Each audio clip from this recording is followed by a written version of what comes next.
Welcome to session 8, where I discuss public policy from legal issues to privacy in respect of e-business. So what I want to discuss in this session is what are the ethical issues in e-business and what are the copyright protection issues as well. Now, ethics is important for any business, whether you're in biology, marketing, physics, finance, e-commerce or e-business, you need to be ethical. And there are codes of ethics that govern every profession and every subject area. So most companies and professional organizations develop their own codes of ethics. And you could say that a code of ethics is a collection of principles intended as a guide for its members. And what it is that we can organize information technology or e-business related ethical issues into a framework. We can look at it from privacy standpoints, from property standpoints, from an accuracy and an accessibility perspective. So in discussing privacy basically has to do with the right to be left alone and the right to be free of unreasonable personal intrusions. So by the time you bombard me once, twice, thrice, I say I don't like it, I'm supposed to stop. Because information privacy also has to do with the claim of individuals, groups, or institutions to determine for themselves when and what extent information about them is communicated to others. So you can't pass out medical patient data about me to a third party without my consent. Neither can you pass out information about me domiciled with a telecom company to somebody without my consent. Now, the right of privacy, however, is absolute, and privacy must be balanced against the needs of society. The public's right to know is superior to an individual's right of privacy. And I know that for certain security agencies, once they make a request, and it's an issue of national security, you must provide them the information. So privacy can be balanced against the needs of society. And private information can be collected in a multiplicity of ways. You can collect private information from an internet directory. You can make your browser record information about you is being recorded. You can have information collected about you because people are reading your news groups, postings, and so on and so forth. So when it comes to websites, we have what we call website self-registration, where through the use of registration questionnaires, you receive a password to participate in the lottery, to receive information to play a game. Now, when you do those things, information is being collected about you. Now, private information can be collected for planning a business.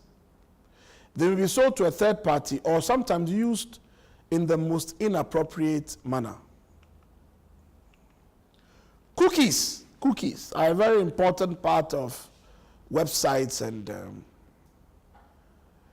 cookies generally represent a piece of information that allows a website to record your goings and your comings.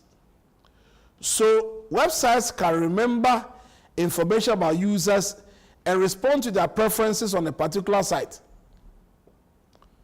And in that situation, however, the process seems fairly transparent to users.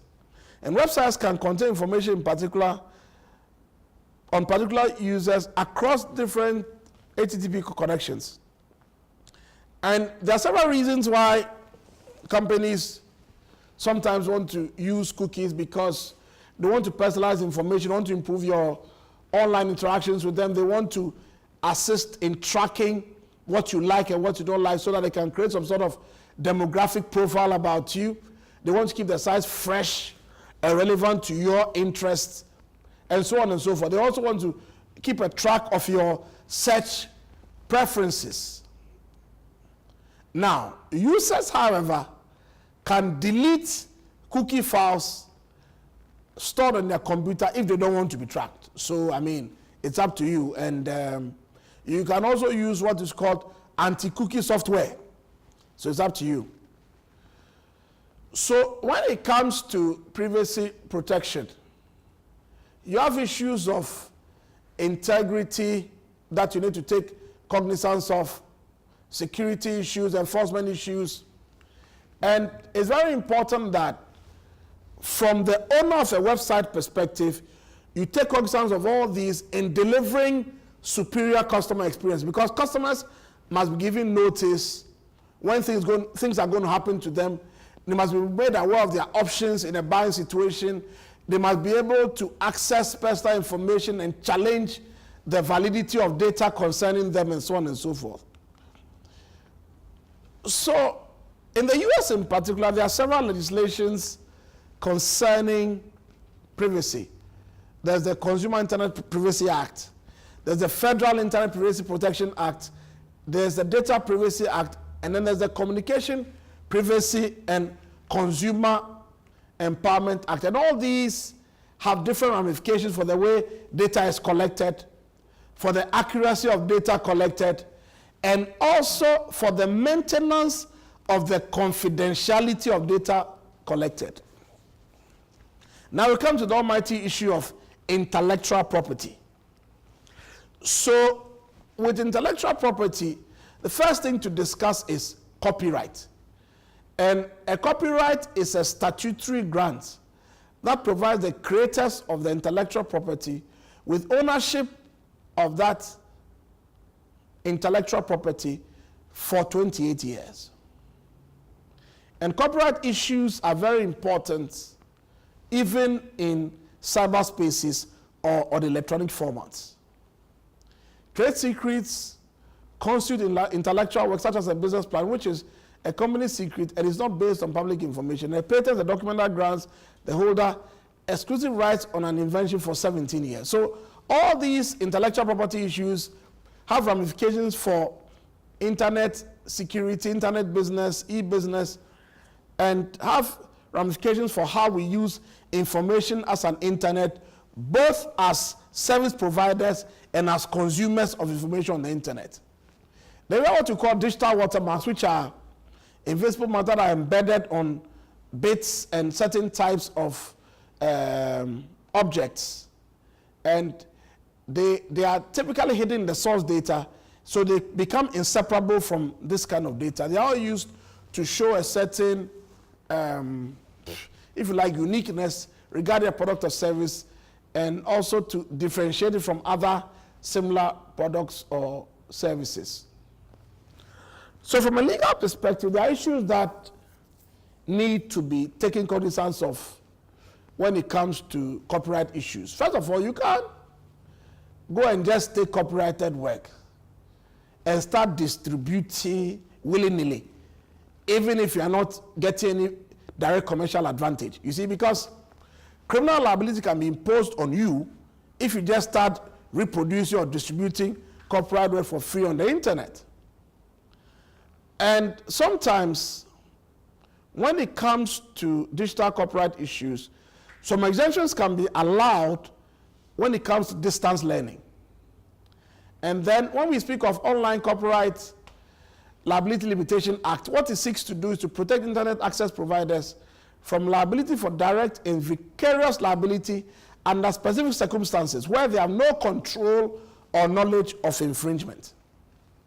So, there's also a Digital Collections Copyright Act that helps to reassert copyright in cyberspace, makes illegal moves, attempts to defeat anti-copyright technology, and it's necessary to make software or hardware compatible with any product, to conduct encryption research, or to keep personal information from being spread via internet cookies and other copy protection tools. So there's a famous institution called the World Intellectual Property Organization,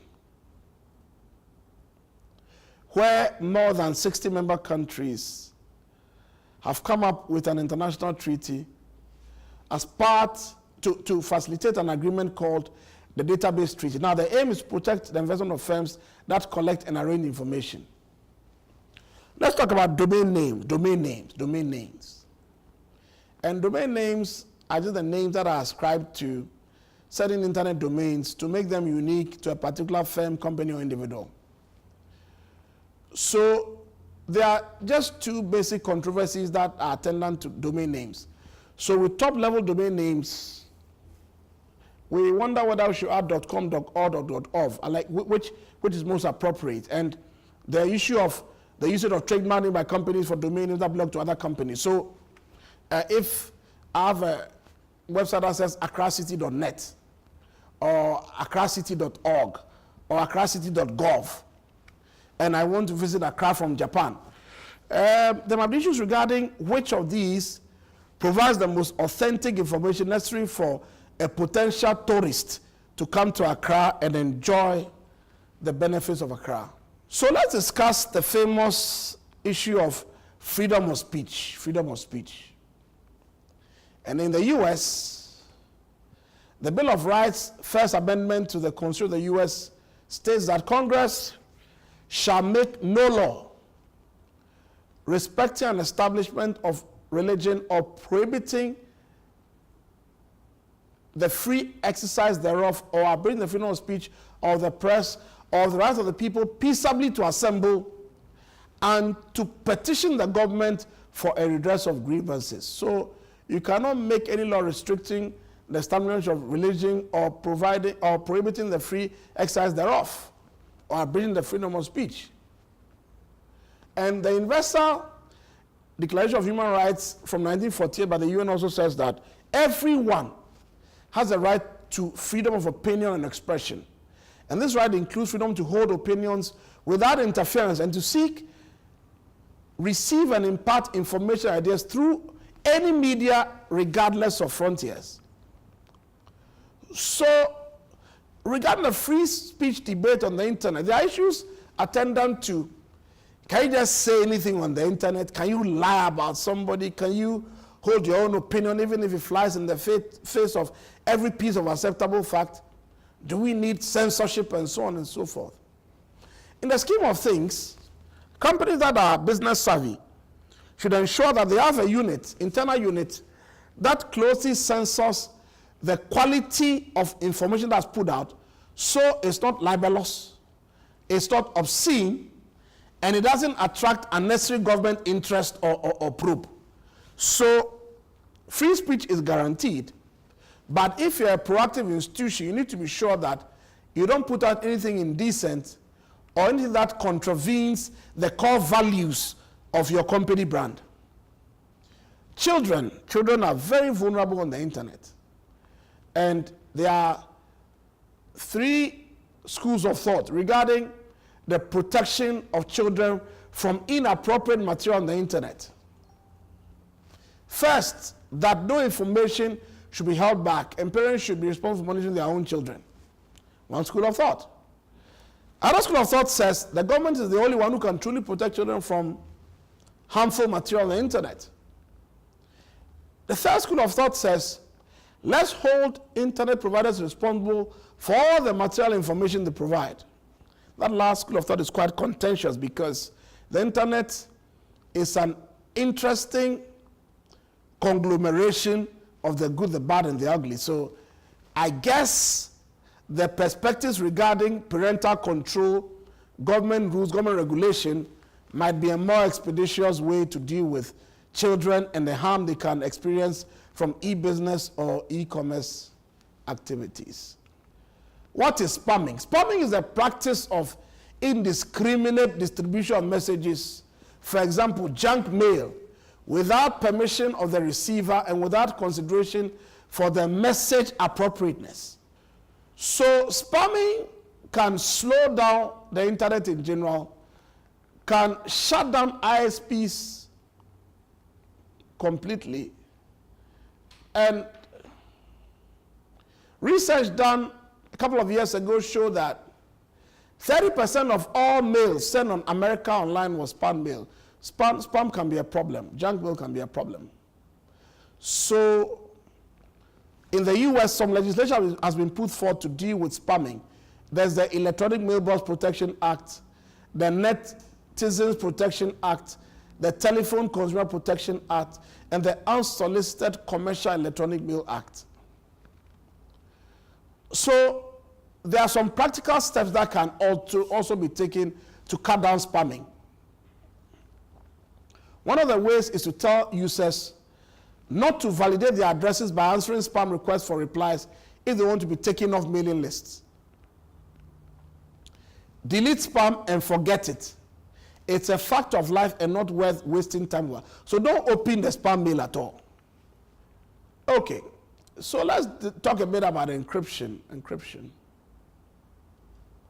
encryption is about creating a capsule that makes it difficult for unwanted users to decipher the preceding legally exportable technology. And encryption is about having protection to keep unclassified computer data and communications sacrosanct.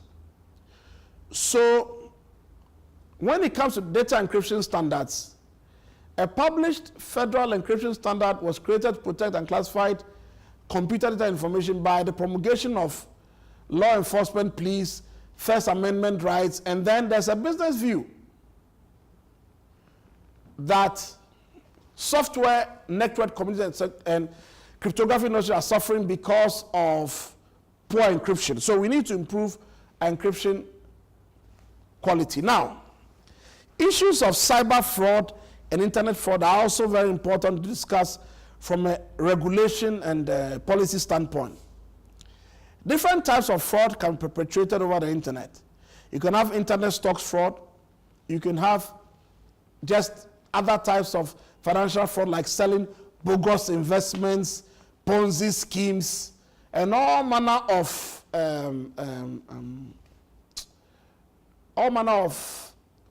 fraud schemes.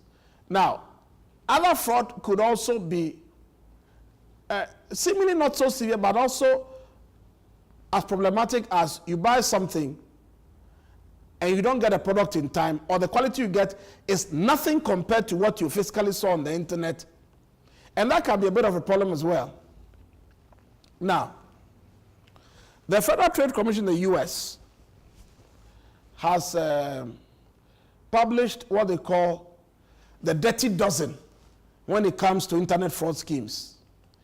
So they talk about things like business opportunities, fake business opportunities, bulk mail solicitors, investment opportunities that don't exist, work at home schemes that are total sham, health and diet schemes, total sham. Then some of these schemes also promise the acquisition of effortless income, make $250,000 working from home. Things like guaranteed loans on credit on easy terms, free goods, chain letters, credit repair, vacation price promotions, cable descrambler kits, all fake. If you joke with these things, they can cause you a lot of consumer stress. So from a bioprotection standpoint, there are some tips that can be followed if you want to do safe electronic shopping. So you can avoid all these internet fraudsters. One, you can look for reliable brand names. It helps. A good brand is a promise of good quality. So when you come across unfamiliar websites, phone numbers, fax numbers, call it or ask somebody who may know about that website before you start doing anything there. Investigate how secure the seller's website is and how well it is organized before you buy anything from there. Ask friends what they know about the website. Find testimonials, endorsements about the website. Find out what you can do in case of a dispute. And never forget you have shoppers' rights. So find out what these rights are before you start shopping so that in case a problem occurs, you know how to activate these rights. Okay. So moving on from buyer protection, in the US, they have what they call the Better Business Bureau, where you have private, not-for-profit organizations largely supported by membership. So they provide reports on business firms that are helpful to consumers before they make a purchase. So these are third-party service providers who just make it their job to tell you this is good, that is bad, this one is a little dodgy, choose this, don't choose that. And they are very helpful in helping you to navigate those choppy internet waters, especially if you meet a potential seller of a product that has a very unfamiliar brand name. Nowadays, biometrics is commonplace.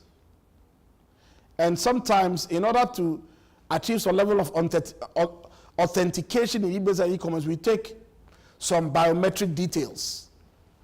So we can take things like your fingerprint, we can look at the blood vessel pattern in the retina of your eye, your voice, keystroke, dynamics, hand geometry. All those are ways of ensuring that we can authenticate who is buying and ensure a certain safety in the online transaction. Then we have what we call seller protection. So we discussed buyer protection a few minutes earlier, but seller protection too is very important. And sellers must also be protected against use of their names by others, use of their unique words and phrases, names and slogans, and their web addresses. Sellers must also be protected against dealing with customers that deny that they placed an order.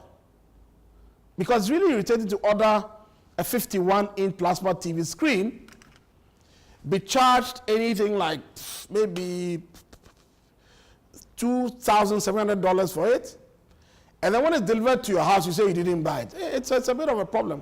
Who pays for the transport? Who pays for the logistics? It's totally inappropriate. And sellers must also be protected against not being properly paid for products and services provided. So to wrap up the issue of privacy, protection, I would recommend that the buyer beware, seller beware. Buyers must ensure that they are protected by being savvy, asking for testimonials, asking for endorsements. Okay, but something has gone off. I've lost it. Okay, so sellers, just to wrap up, sellers must be cognizant of a few things, and so must buyers. So for buyers, check testimonial, check endorsement, find out what your rights are before you enter the online shopping transaction. For sellers, make sure that you have some sort of legal protection against fraudsters, consumers who buy and not pay, and consumers who use your names for things other than what you intended it for by putting it on the internet. So thank you for your time, and I'll see you again soon.